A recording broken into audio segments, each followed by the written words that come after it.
It's the Josh and Josh Talk Wrestling Podcast with your host, Josh. And with me, as always, he's not your boy toy. He's more than a sexy boy. Josh, how are you doing, buddy? Dude, I'm awesome. Well, thank you for that. I wasn't expecting that. I didn't know I'd get all that.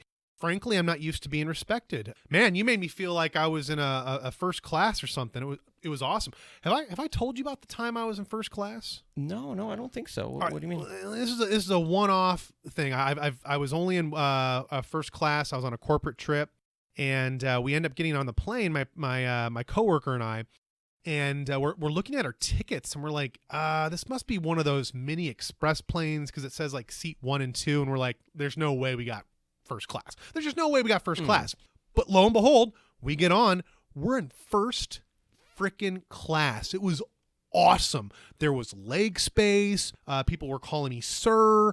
I had free beverages. I felt respected. But anyway, I'm going off topic, Very Josh. nice. Your intro what brought me back to that first class moment. Well, what happened? Was it a mix-up? Did you get bumped up? Yeah, it was a corporate thing. I think they flew us out like a week before, so they probably didn't have a whole lot of time, and it was like they had to buy the only tickets that were available. But yeah, it was one of those that will never happen again probably.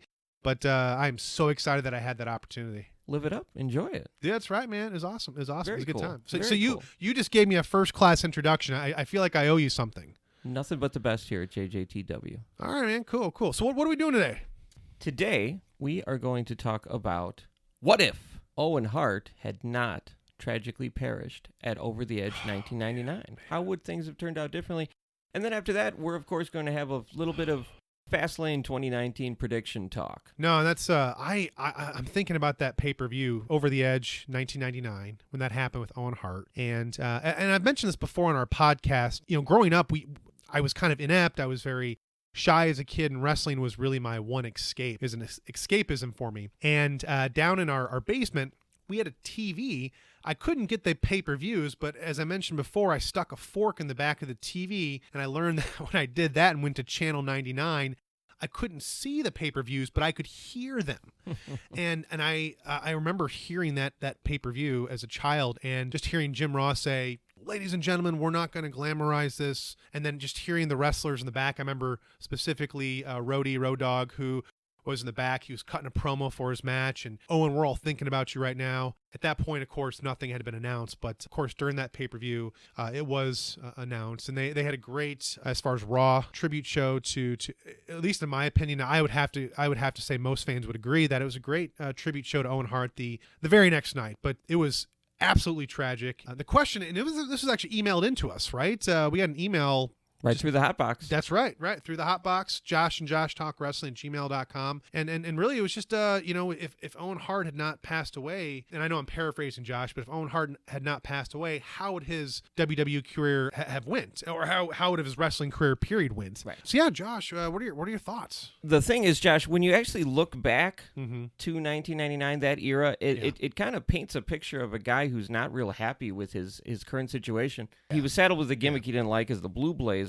Before that, he didn't like the raunchy storylines. He famously didn't want his kids to watch the show and stuff. He wasn't happy with that. And that seems to be why he was stuck with this cheesy... In fact, I think he was there was an interview I think he gave just a few months before his death, talking about he's not sure he wants to sign on for another 5 years. He had already done 12 years, and he thinks that 17 years without his family would be like a little too much to put upon them. So if I'm being like super real, I feel like he probably might have let his contract run out and then just maybe did a little bit of wrestling in Japan here and there just for fun to stay in shape or whatever. But honestly, I don't think he'd be around. And that actually seems to make things all the more tragic. It's like the cop who's just a few weeks away from retirement. Josh, you bring up a really good point. If we're talking real talk here, I agree with you. That's probably the direction things of how they would have went. Now, if I was WWE from a business standpoint, honestly, I would have put Owen Hart over like no one's business. At this point, Bret Hart, British Bulldog, Jim Neidhart, they had went over to WCW. Why not make Owen Hart your next up-and-coming guy, or at least one of them? And at least you always have that pull then. If the Hart family wants to come back, you've always got that in where, Owen Hart is there. But no, to your point, again, that's just from a business standpoint. And who knows, if Owen Hart was being put over the way he wanted to be, he may have signed another 5-year deal. Right. But yeah, right. There was a talk of the family online. Even with all that, you could still say he'd come back at some point. Everybody always comes back. So even if he wasn't maybe happy at the time, he might have left. He might have come back. Well, I think they would have kept him as a producer. Now, that wasn't... I don't know if then a producer was as mapped out as a position as it is now, but I think he would have definitely been some type of producer or road agent of some sort. Of course, road agents are also away from their families as well. The wear and tear is a little bit more manageable, so to speak. But yeah, I gotta say, like, I think I'm with you on that. I honestly think we just kind of see Owen Hart go do his own thing and really be the family man that kind of we sort of see Kevin Owens enjoying with his time with his family outside of the ring right now. So. Oh yeah, and you know it's too bad because I mean I'll be honest, I'm not a super big fan of the Hart family, but I always whoa! Explain yourself here, sir. Explain yourself. Ooh, okay. I mean I don't have anything specifically against Bret, Jim, Natty, Owen, but I think Owen's my favorite. I don't know. I always just felt that Bret Hart wrestled a very deliberate style, which to me wasn't always, and he just wasn't always the most exciting guy. I respect Bret Hart. He tells a hell of a story in a match. He's a hell of a wrestler. He's just not one of my favorites. But Owen Hart, I always actually liked a lot better.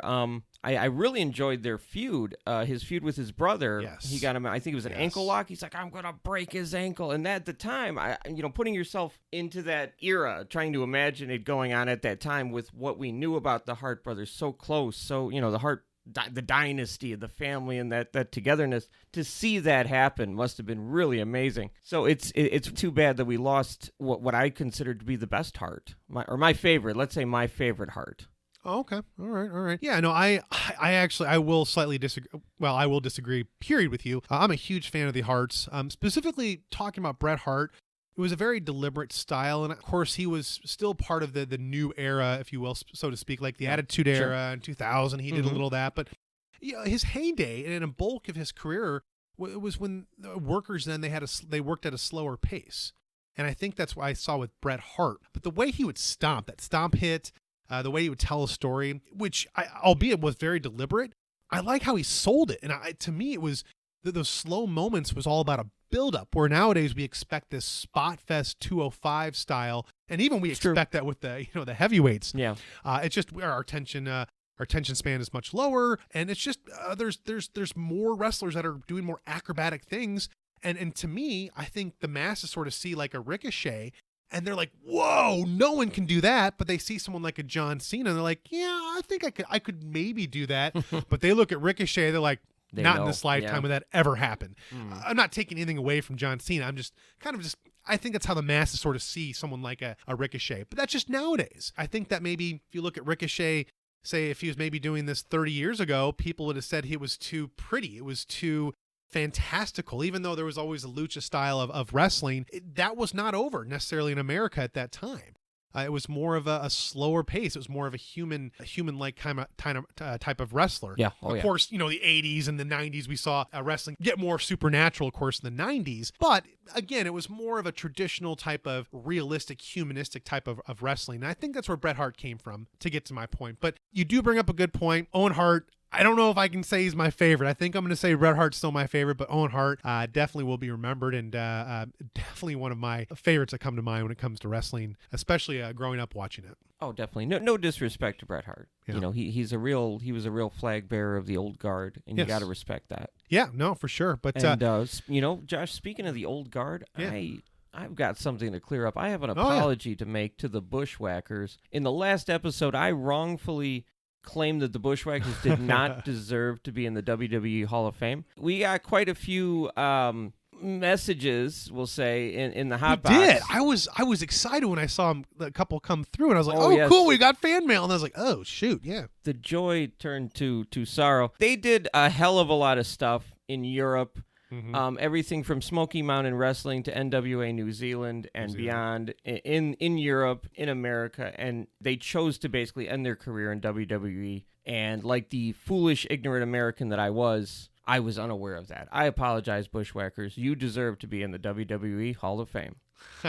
Well, in truth be told, when it came to WWE, I think they were like a one-time tag team champion. So many people don't see them. They're like, oh, really interesting. Right. They think tag teams like Dudley's, who did 25-time, I think, tag team champions. Yeah. Those types of things. But no, you're right. I think that the Hall of Fame, even though it is the WWE Hall of Fame, sometimes you look at some wrestlers and like, why do they get in? Well, it's also WWE is trying to make it world wrestling entertainment. And so they do try to appeal to wrestlers that are outside of WB. So I think we forget that, but that's cool stuff, man. That's really big of you. It taught me to learn to broaden my horizons more. But yeah, let's get to it. So yeah, and thank you again for the question about Owen Hart. Keep those questions coming. Keep your comments coming. Again, joshtalkwrestling@gmail.com. Josh, give us a lowdown for Fastlane. What's going on, man? I got to keep it real. It's not the most exciting thing coming up. Well, let's start with the kickoff show. Who's on the kickoff show? The kickoff show this is probably the most interesting match in terms of predictions. The predictability level of it. It's Rey Mysterio versus Andrade. I'm so sorry. I thought you just said Rey Mysterio was on the kickoff show. Who's taking Andrade? I'm sorry, Josh.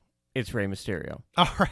Listen, I know April Fool's Day is coming up, but you got to be joking, right? Rey Mysterio is not on the pre-show, the kickoff show, right? You would think, right? You would think that Mr. 619 would be doing better. I mean, especially this specific feud. They've been putting on some hella great matches, really. Him and Andrade. I used to be someone who was kind of lukewarm on Andrade, and this was during his Andrade Cien Almas era. Now that he's Andrade and he's really stepped up his game, losing those extra 2 words must have really helped him. I'm really big on him now, and I'm looking forward to the match. I will say they deserve better. Yeah, I mean, it's going to be a good match. It'll be a good match, but I don't know.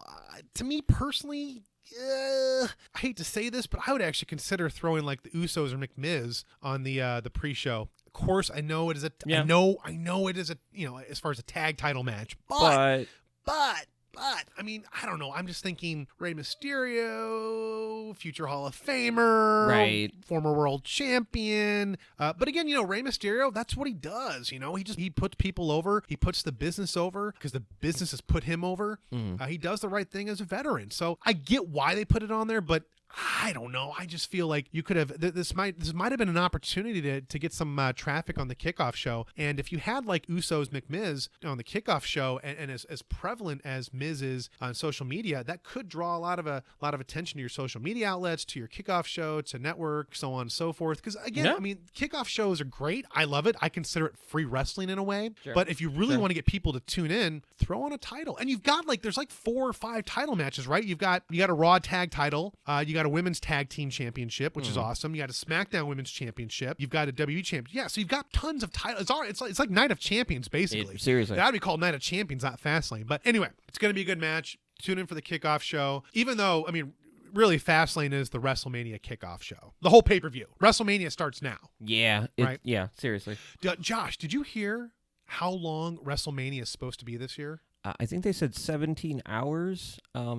They sent out something about how to arrange for sleeping in shifts to cover everything. No, yeah. It is going to be the longest WrestleMania of all time. They are actually slating it for 8 hours. Good golly. So in the kickoff show itself, it is 2 hours long, as it should be for WrestleMania. So it's going to basically be from 4 p.m. to midnight. WrestleMania is slated to go until midnight. So, I mean, last year was 7 hours and 15 minutes. What's another 45 minutes? I guess. Well, you need 4 hours for Triple H's entrance, right? We're seriously, it's like we're going to have to clock in at the beginning of the day and clock out. That's a work day right there. Oh, my gosh. Well, we're doing the kickoff show. We're taking on the WrestleMania kickoff show. So we will be there. It's going to be awesome. All right, so. My pick is Rey.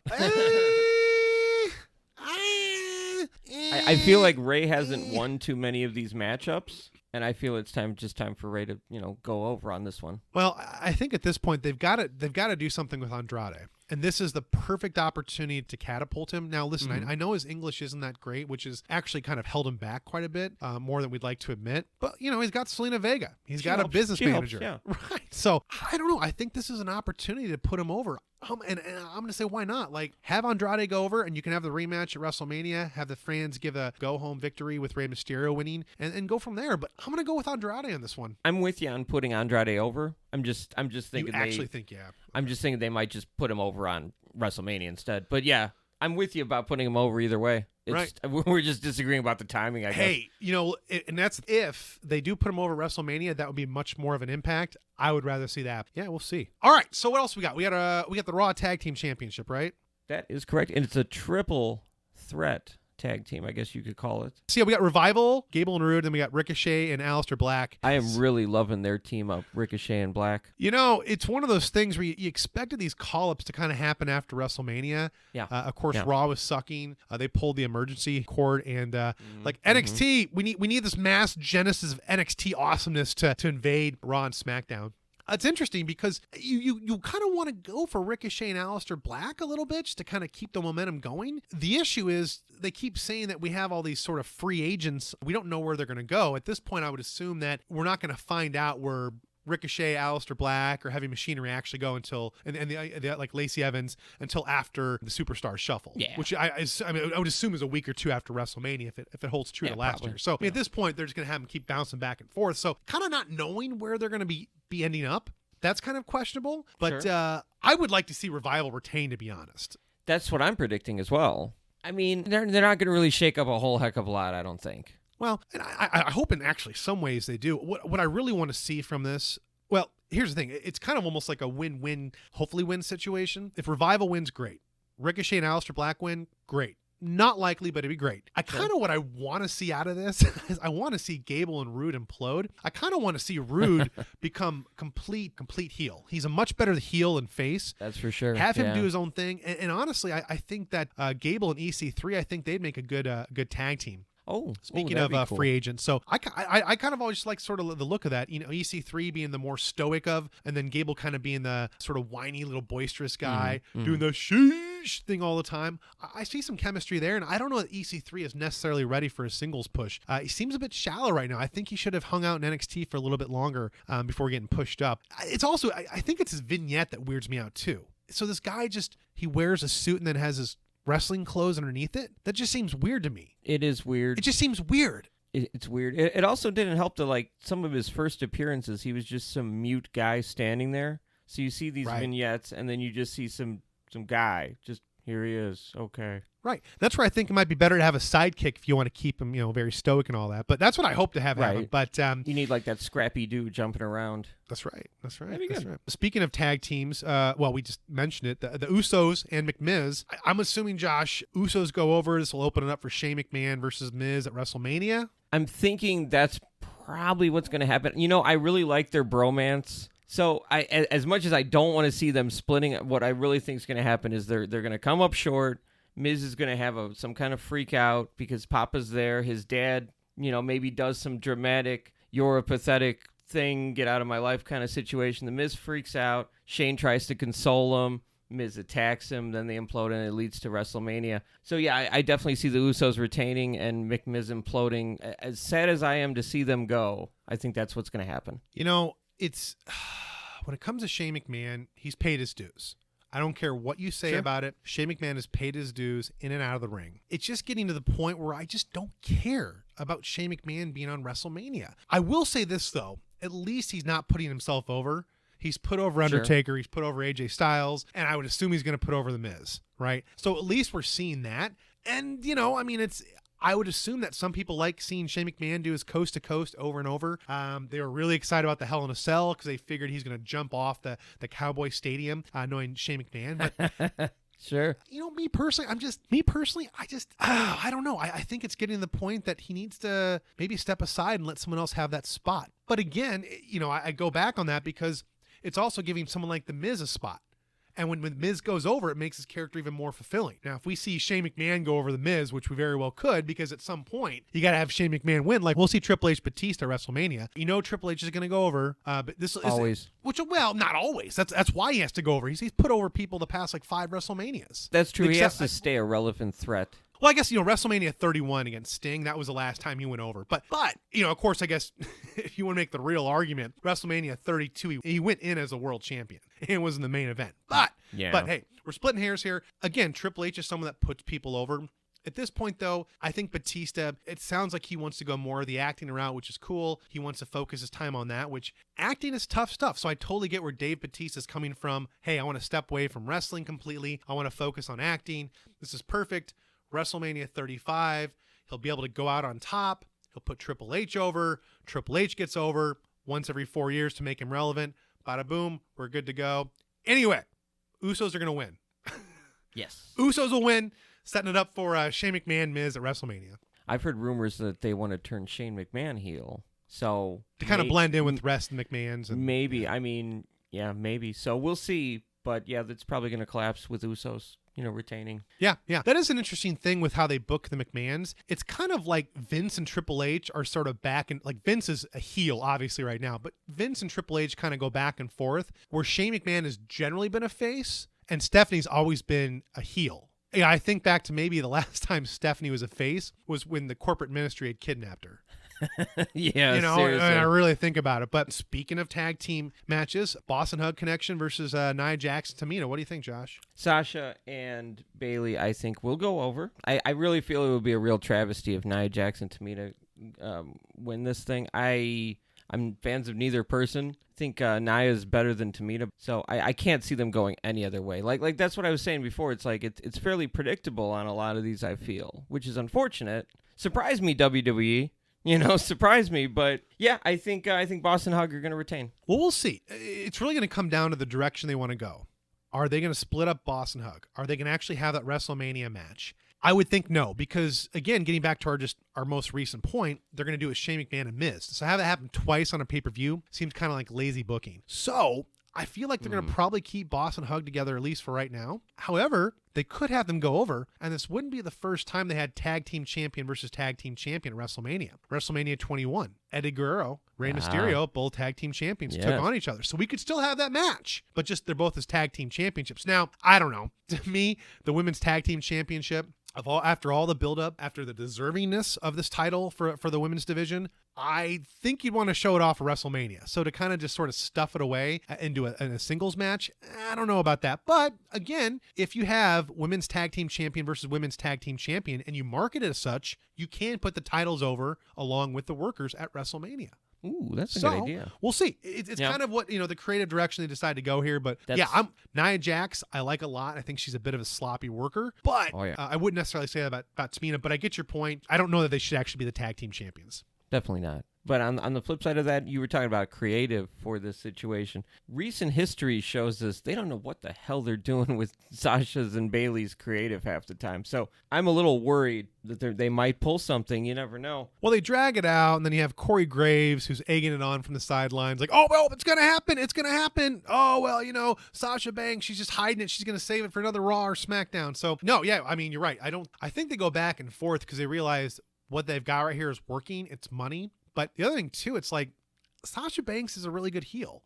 Oh, for sure. Would Bayley be a good heel, though?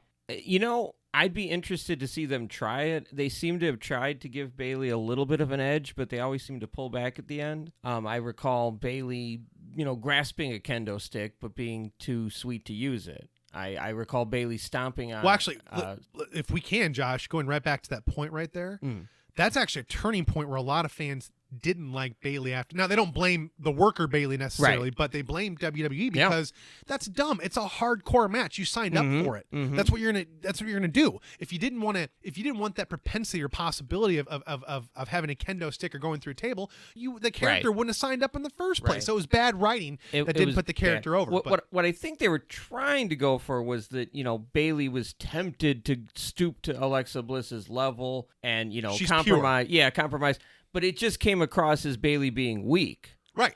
You know, like there was a right way to do that kind of thing, and they just completely fumbled the ball. And I don't think she's really recovered since too much. The UK crowd, as honest as they are, it didn't help out. And Bayley didn't help that situation out either when they started, kind of like booing her and stuff. And she kind of did the whole, oh, okay, well, thanks, guys. Like, don't cry like Ronda Rousey.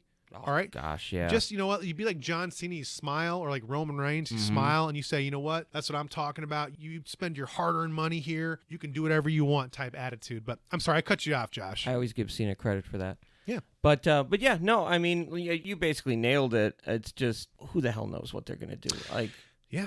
There's a right way and a wrong way to do it in some cases. And WWE they can't quite get the idea across. Right. All right. So let's see. We also got SmackDown Women's Championship match. I mean, hey, Mandy Rose does hold a victory over Asuka now, which is weird to say, but that is true. That is true. We'll see. But I have to believe Asuka is going to go on to WrestleMania. Although honestly, with all the talk of the women's tag team championship, with all the triple threat going on with Raw Women's Championship, honestly, the SmackDown Women's Championship has been invisible. Oh gosh, yeah. All this talk about the women's evolution and everything, and they're not really doing much right now. It's been completely invisible. So I guess let me ask you this. So Asuka, assuming she goes over Mandy Rose, who is her WrestleMania opponent? Who would be ready for Asuka? See, because that's the thing. You got Charlotte, Rousey, and Becky all tied up with each other. And I can't imagine they're going to make it a 4-way and then put Asuka in there or something somehow. That's not going to happen. That would be awesome. That would be awesome in a way, but I feel like this storyline has already taken so many twists and turns. With McMahon comes out and says no, and she's suspended, but she's not suspended, but she's injured. She's like got rib damage, and she's limping, and like Becky's gonna come like to the ring in a wheelchair at this rate. So, like, I feel like that extra layer, just don't add anything on top of it. So that's a good question, because, like, most of the top players are tied up with each other right now. And, and getting back to your earlier point, with Asuka, the mystique is sort of gone. She's put over Carmella, put over Mandy Rose, although Carmella, had the Money in the Bank, so it made a little more sense. Had Asuka only lost to Charlotte Flair, she would have been a perfect addition to a potential fatal 4-way at WrestleMania. But yeah, at this point, they're so invested. You got to assume the triplet threat's just going to happen at this time. Yeah, and if I had to pick an opponent for Asuka, I guess I would go with Lacey Evans.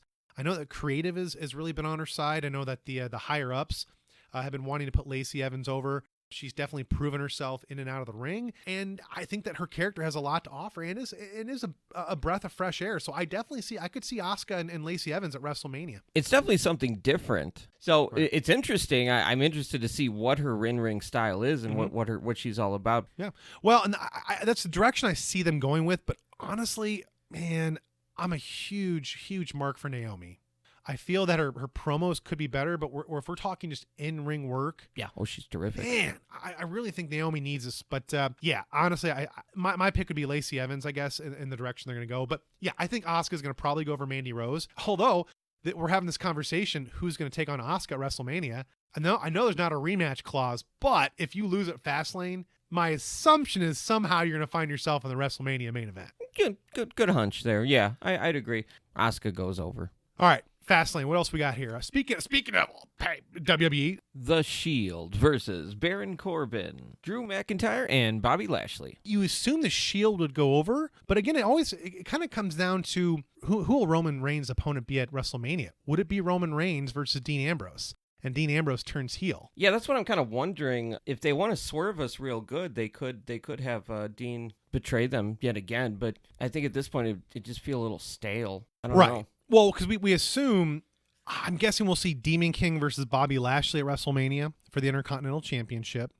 I'm assuming like it'll be probably a handicap match or something. I don't know. But then, yeah, I mean, I kind of initially thought it'd be sort of Baron Corbin versus Roman Reigns at WrestleMania. But again, it's like, what are they doing with Dean Ambrose? And now they're sort of in this position where Dean Ambrose was leaving, wasn't going to renew his contract. But now it seems like it could be a work. Yeah. So we don't really know, right? It's all back and forth, up and down on that. Who knows? Right. Yeah. Well, and that's what you do around. And that's actually what they've done to CM Punk, where the whole Money in the Bank thing, of course, is a work. People said that he had signed his contract that night. No, he had signed it months before that. CM Punk said himself during an interview that he had signed the contract months before. So this could be definitely a work. You never know. I was actually surprised at first when I heard that. I was like, well, I would assume if anything, Dean Ambrose would fight for like a part-time position because his wife is working with commentary. She's not going anywhere. Although, if I'm AEW and I hear Dean Ambrose and Renee Young are on the market, I might pick them up, which, by the way, AEW, if you haven't already, you might as well pick up Jim Ross. WWE just let him go. I don't know. I guess I might pick him up for my Tuesday Night Dynamite if I was AEW. But anyway, back to Fastlane. I guess we'll sort of see how it goes. I would think the Shield's going to go over.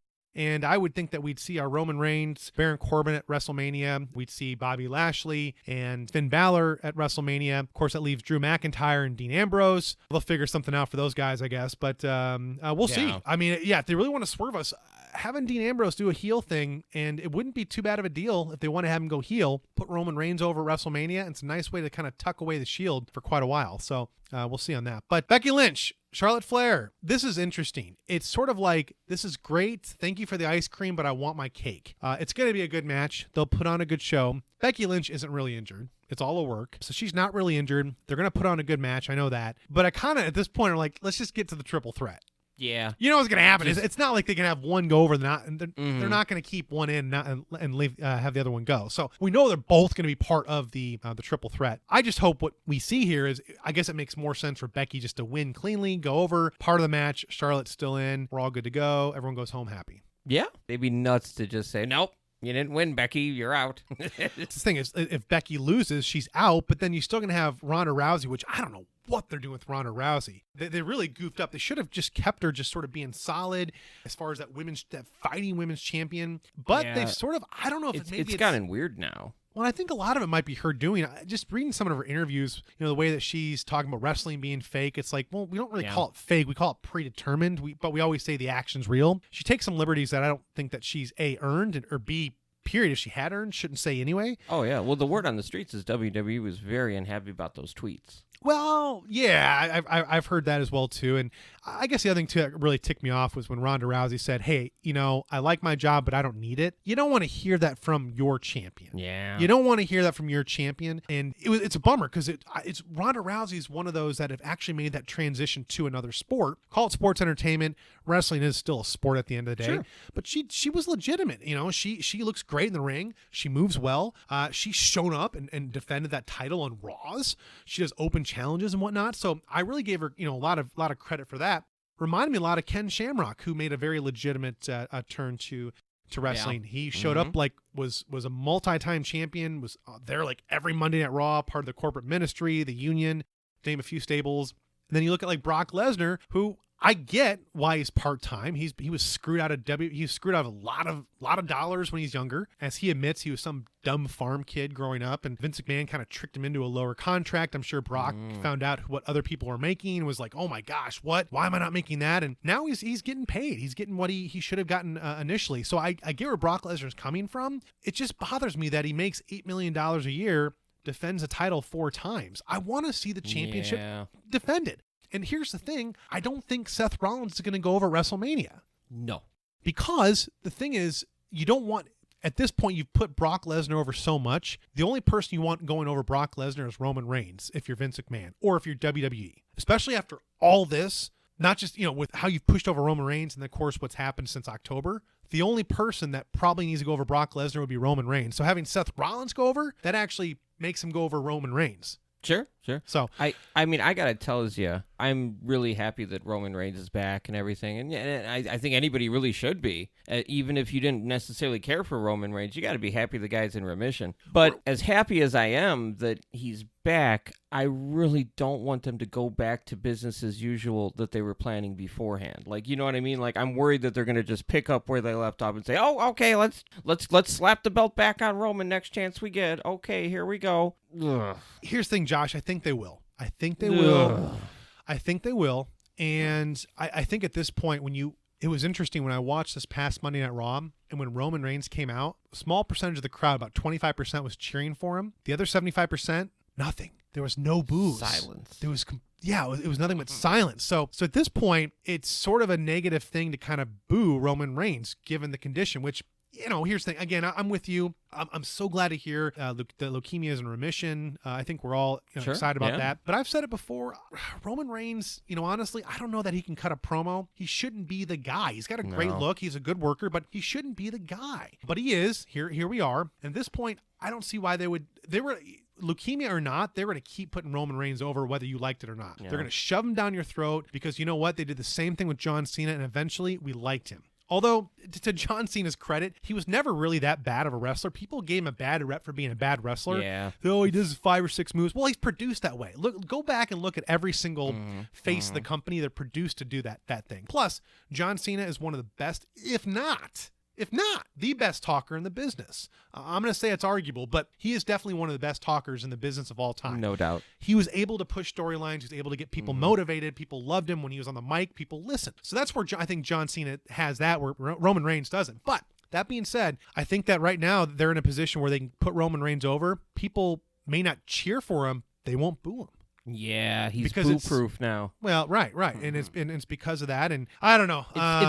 It's just like, from my perspective, the way they've built up Brock Lesnar for so long, he's this mythical figure, and it to me, it just doesn't seem like Roman Reigns is enough. You know what I mean? For me, it's almost like the only person that could possibly beat Brock Lesnar, the way they built him up now, would be as if like Kenny Omega, like out of the blue, signs on to WWE, and it's a total surprise. And you just got him and Lesnar in the ring one day, right before the go home show for WrestleMania or something. He's like, no one can beat my client, and then Kenny Omega, like, just his music hits or something. That's the only way I could see this like actually being a satisfying conclusion, though. That's the thing. Like, you could argue, and I'm sure in Vince's mind, he's like, oh, he's come back, he beat cancer, and now he's gonna beat Brock Lesnar. It's going to be great. And it's just not, I don't really feel like it'll play out that way, or it'll feel that way. I don't think there's anybody right now that could beat Brock Lesnar and have it mean something and have it feel right. You know what I mean? Like, it needs to be somebody new.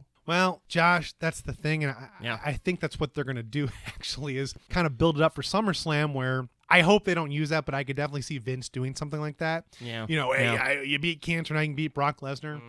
I hope we don't glorify it and try to monetize it such as that. But at the end of the day, they've made Brock Lesnar this whole mythical wrestler, and personally, I'm glad, because you know what? He took the Undertaker streak. It's always bothered me. I honestly thought it should have been John Cena or Daniel Bryan that took the streak. Yeah. I don't think that Brock Lesnar was deserving, but if you're going to give the streak to someone, you might as well put him over. So at this point, the longer Brock Lesnar stays over, it actually kind of adds integrity to the Undertaker's streak ending. No, that's true. For one. That's true. For one. And two, by having Roman Reigns be the only guy that can beat him, you've got your automatic face. He's the Lion King. He's the king of the jungle. Only thing that can beat Brock Lesnar is Roman Reigns. That instantly puts your face over. Maybe, but I could also see it easily backfiring. Not anymore. That's what, getting back to early point. Not the anymore, pendulum man. can still swing back, even though, like, I mean, I know I get the whole cancer angle, and the leukemia is like Barry Horowitz. He'll put anybody over, but wow, how was that? Wow, pretty good, huh? But